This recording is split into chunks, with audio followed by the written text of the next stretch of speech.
Wakati mwingine tena na wasalimu katika jina lake Yesu Kristo, yeye aishie milele na milele, yeye aliye mwokozi wa maisha yetu. Natarajia mko sawa. Yesu ameendelea na kuwalinda na kuwahifadhi na kuwatendea mambo mema. Na ndio Baba Mungu wetu aendelee na kuinuliwa na kuabudiwa, maana yeye ni mwaminifu na uaminifu wake ni wa milele. Wana wa Bwana, Sunday ya siku ya leo, wacheni tukaingia katika neno ambalo tumeshare, ambaye tumesambaza kwa each and every one of us, ili tukaweza kufikiria, kulitafakari na likaweza kuwa usaidizi kwa maisha yetu. Kwa sasa wana wa Bwana, wacheni tukaenda katika hilo neno direct na tuanze, kwa sababu Bwana anaendelea na kunena na kusema tujifiche katika yeye mwamba. Na nikitafakari kuhusu hili neno, nilikumbuka sisi huendelea na kusikiza watoto, na watoto ambaye huja kutuimbia ama kunena nasi wakati mwingine, wakati wa Sundays, sisi huwa tunachukulia rahisi ama tunachukulia kama jambo lile ni watoto tu. Lakini kumbuka, kuna wimbo watoto wenyewe hutuimbia, na wakati mwingine tunacheka kwa vile watoto wanajitingiza. Na kwa wale ambao wanaelewa Kikuyu, na wakumbusha hii wimbo, kwa sababu tunaimbiwa na watoto wanatuambia kanira toibe rugurwa higa higa higa leta genyenyeka. Na saa ingine mkumbusha watoto wengine ambaye sasa ni watoto wakubwa, ni wengine wamemaliza shule, wakituimbia ule wimbo wakiwa wadogo, wakijitingiza katika mwamba usiotingizika. Lakini wacheni tukumbuke huo wimbo sasa, ukumbuke watoto wakiimba. Hivyo ndio neno la Bwana linatuambia siku ya leo. Thus says the Lord. Tujifiche katika huo mwamba. Bwana ananena katika neno, tukiangalia Isaia 8. Waingia katika neno katika Isaia 8.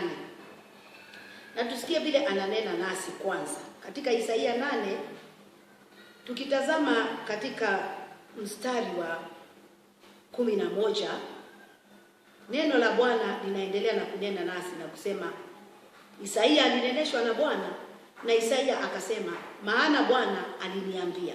Isaia ananena, mnabii, ya kwamba Bwana alimwambia hivi, kwa mkono hodari akanifundisha nisiende katika njia ya watu hawa, akisema. Kwa hivyo Isaia akaonywa na akaambiwa asienende katika njia za hawa watu. Na Isaia akasema, akisema, nani akisema? Mungu akimuelezea Isaia, msiseme ni fitina katika habari za mambo yote ambaye watu hawa watasema. Na fitina ni fitina. In other words, kile wengine wanasema, tusiseme hivyo. Tusiseme vile wanasema, tusikubaliana vile wanakubaliana. Maana hivyo ndio wanadamu wanasema, maana hivyo ndio wanadamu wamekubaliana. Lakini anasema hivi, msiseme ni fitina katika habari za mambo yote ambaye watu hawa watasema. Kwa hivyo kile watu wanasema, sisi tusifate walimwengu, tusifate vile wanasema. Wakisema ni fitina, tusiseme ni fitina. Na akarudi akasema nini? Msihofu kwa hofu yao. Tusihofu kwa hofu yao. Kile wanahofia, wewe usihofie. Kile wanaongea, wewe usiongee. Kile kiko ndani yao, kisiwe ndani yako. Haleluya. Bwana asifiwe sana. Ati yote ambaye watu hawa watasema, msiseme. Kile watahofia, tusihofie. Ni vema tutafakari wakati huu.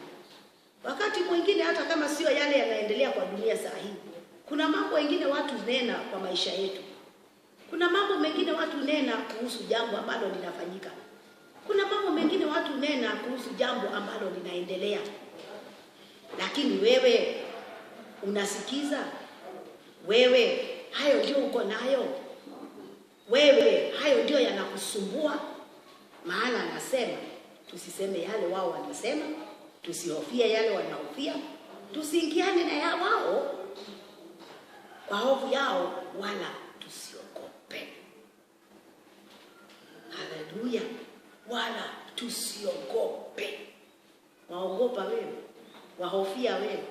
Wakubaliana na dunia? Watembea kama vile mwanadamu mwingine anatembea? Wanena kama vile wengine wananena? Wasimama kama vile wengine wamesimama? Because yule ambaye ni wa Mungu Baba astahili kusimama kama vile anataka. Isaia akaonywa, usijaribu kunena yale wananena, usijaribu kuhofia yale wanahofia, usisimame kama wao. Kwa kuwa yeye Baba anataka tukae kama yeye. Anamwambia Bwana wa majeshi, anaendelea kusema Bwana wa majeshi ndiye mtakaye mtakasa. Yeye peke yake mtakaye mtakasa, na awe yeye hofu yenu. Only him, set him aside, fear him only. Katalia hapo kwa yeye. Hivyo ndio anataka. Yeye peke yake ndio mtakaye mtakasa. Siku ya leo umesimama vipi? Siku ya leo umemuona nani? Siku ya leo unahofia nini? Siku ya leo unaongea nini? Siku ya leo umesimama wapi? Because hivyo ndio Baba ananena nasi. Yeye peke yake ndiye tutakaye mhofia. Unamhofia yeye ama unamhofia nani? Unamhofia yeye ama unahofia nini? Uko wapi? Dakika hii unafikiria nini? Dakika hii umesimama wapi? Sababu ni mengi watu hupitia apart from yale yanaendelea katika dunia yote, which of course wengi tumekubaliana nayo, wengi tumehofia kama kila mtu mwingine, wengi tumetetemeka kama wale wengine. Lakini anasema nini? Sanctify, mtakase, set him aside. Yeye peke yake. Bwana asifiwe. Na tufanye nini? Tumuogope yeye peke yake. Yeye awe ndiye yeye utisho wako. Utisho wako usiwe yale yanaendelea. Utisho wako usiwe yale watu wanasema. Utisho wako usiwe mwanadamu. Utisho wako usiwe yale tunapitia. Rakantoba, rakito. Utisho wako uwe Mungu Baba. Is he your fear? Is he who you fear? Ama ni nani unafia? Ni nani unamuogopia? Ni nani unamhofia? Because amesema yeye peke yake ndiye utisho yako. Let him be your fear and let him be your dread. Yeye peke yake. Nothing else and no one else. Na hivyo ndio Bwana anataka. Sio kitu kingine, sio jambo lingine lolote. Bwana asifiwe sana. Anaendelea na kusema nini? Bwana wa majeshi ndiye yeye mtakasaye, na awe yeye hofu yenu, na awe yeye utisho wenu. Only, nobody else, nothing else. Na hiyo ndio message anatuambia siku ya leo. Because yeye Mungu yu pamoja nasi. Alisema hata tuacha. Kwa nini tuogope? Kwa nini tuhofie?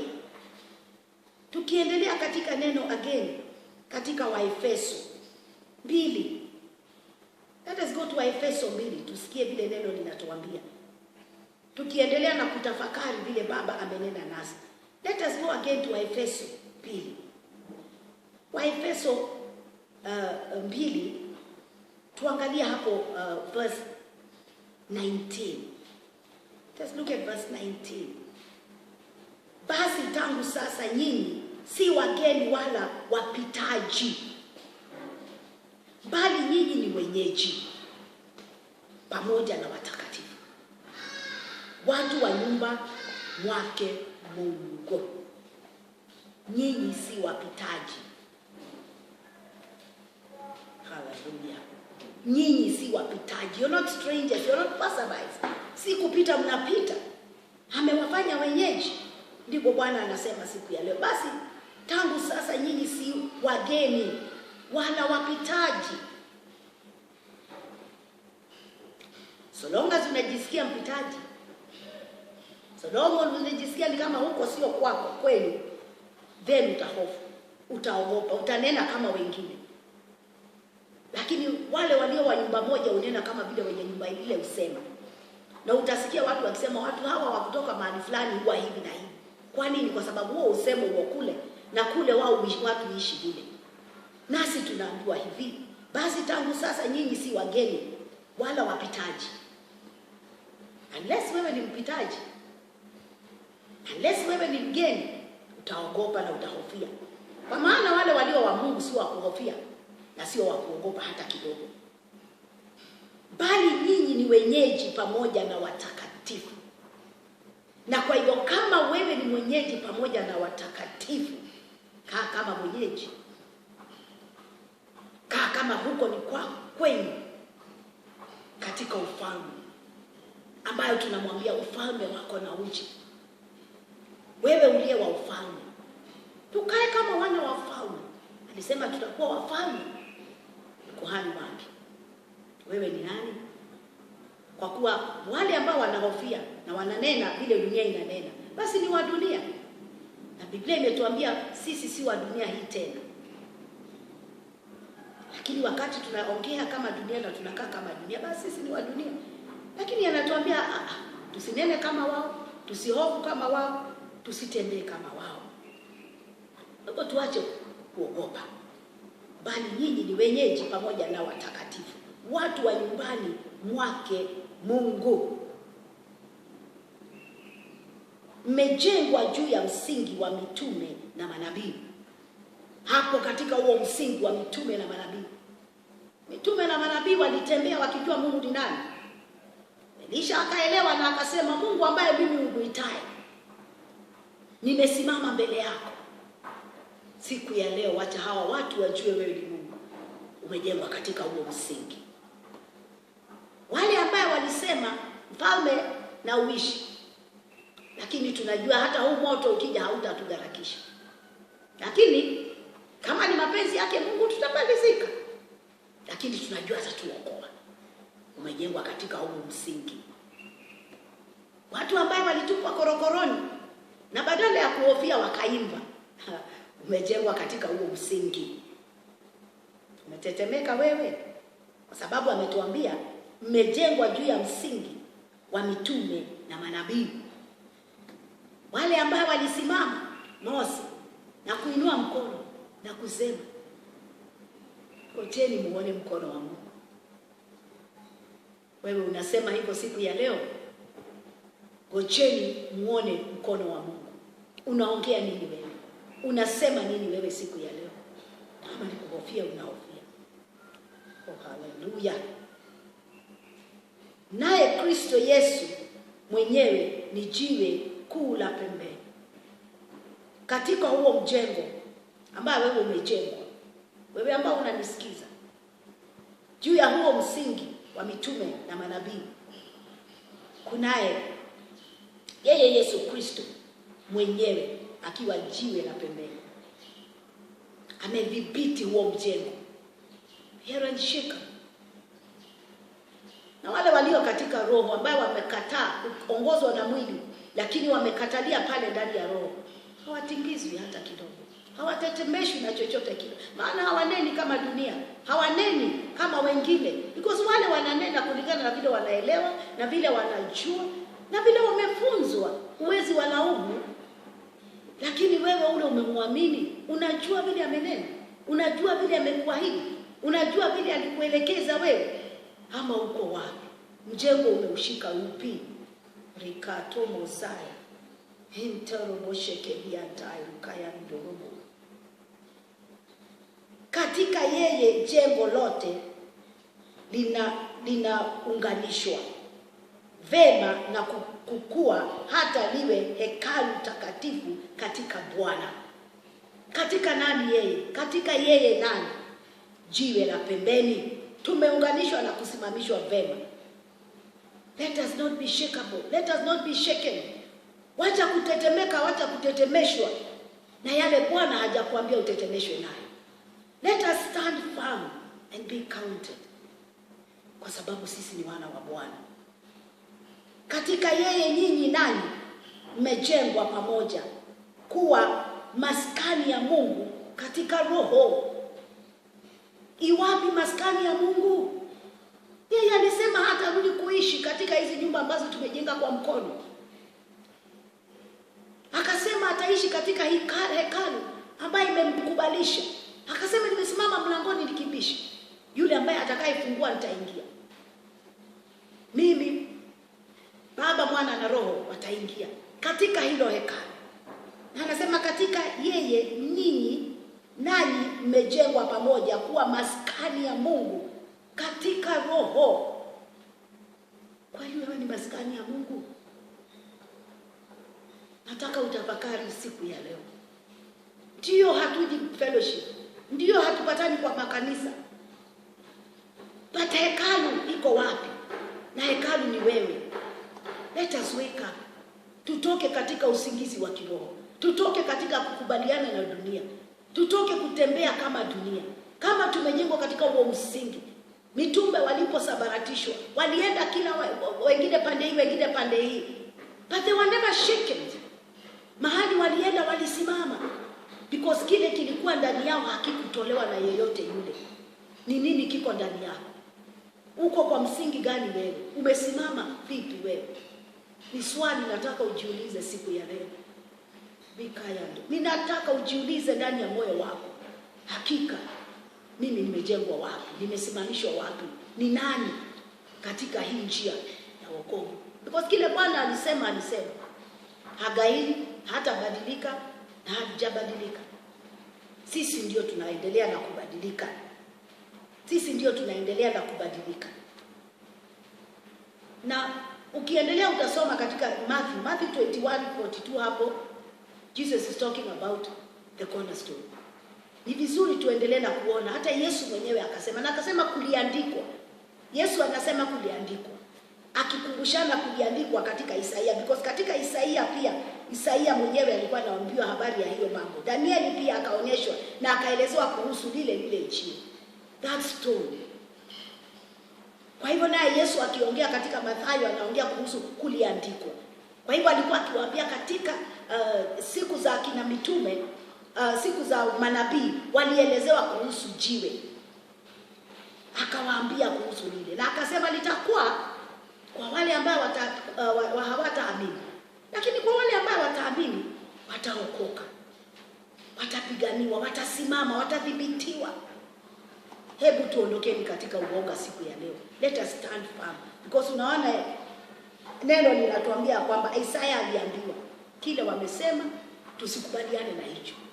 Kile wanahofia tusihofie. Kile wanaita jambo tusiite. Mwanadamu vile anasema. Wengi wetu hata sisi ushindwa na kusimama katika wokovu because mara nyingi sisi usikiza vile wengine wanasema. Hebu tukarudi katika neno tujiulize Bwana ametuambia nini, maana amekataa sisi kukubaliana na mwingine vile anasema. Kumbuka huyu anasema kupitia vile anajua, kupitia mwili, kupitia vile yeye ameelewa. Lakini Mungu ametuambia nini? Ni wakati tusimame kama vile Baba Mungu anatuambia. Neno katika Petero wa kwanza.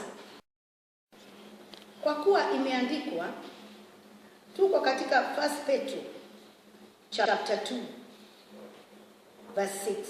Kwa kuwa imeandikwa katika maandiko, tazama, naweka katika Sayuni jiwe kuu la pembeni, teule lenye heshima, na kila amwaminie hata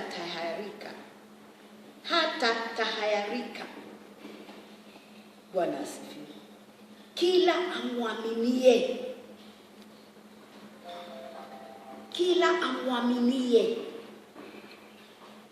Hivyo ndivyo anasema. Jiwe teule lenye heshima, na kila amwaminie. Mwamini, hakuna kutahayarika. Nothing. Hutahaibika. You will not be ashamed.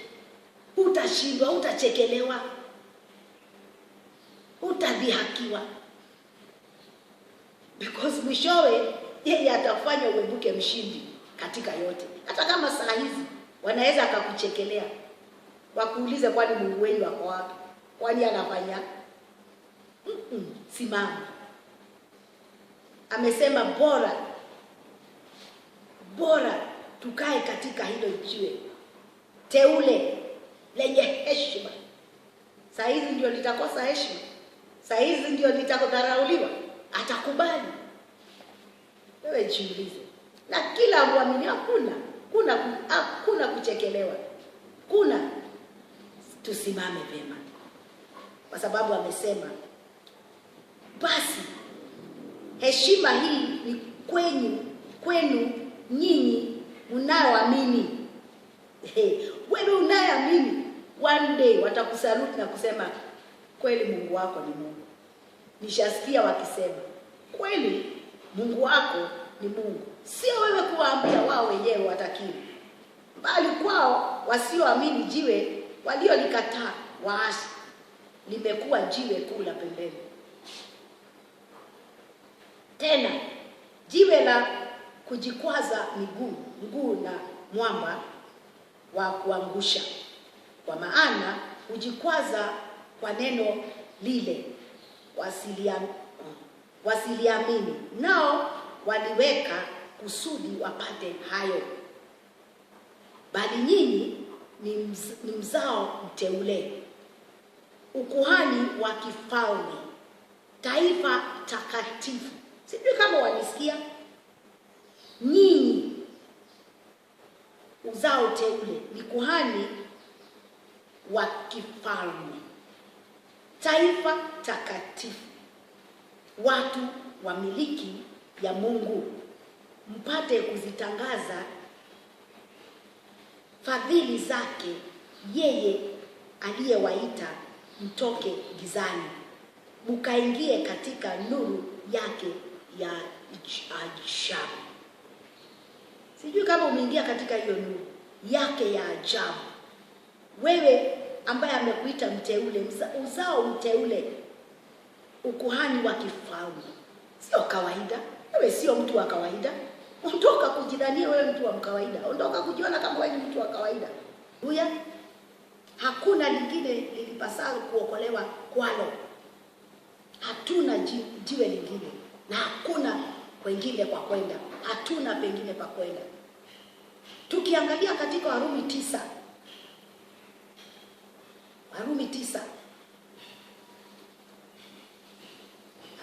Nawapatia 2 points kidogo ili ukaenda kusoma ili ukawa wa kusimama pia. Warumi 9:33. Let us go to 9:33. Neno linatuambia nini? Kama ilivyoandikwa, tazama, naweka katika Sayuni jiwe likwazalo na mwamba uangushao, na kila amwaminie hata tahayarika.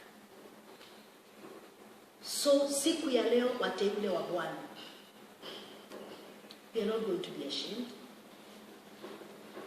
Tuacheni uoga, tuacheni kuhofia. Hata kama unapitia nini, hata kama kuna nini ama unaendea nini kwa maisha yako, rudi kwa yeye jiwe, jifiche hapo ndani ya jiwe. Adui akija atagonga lile jiwe.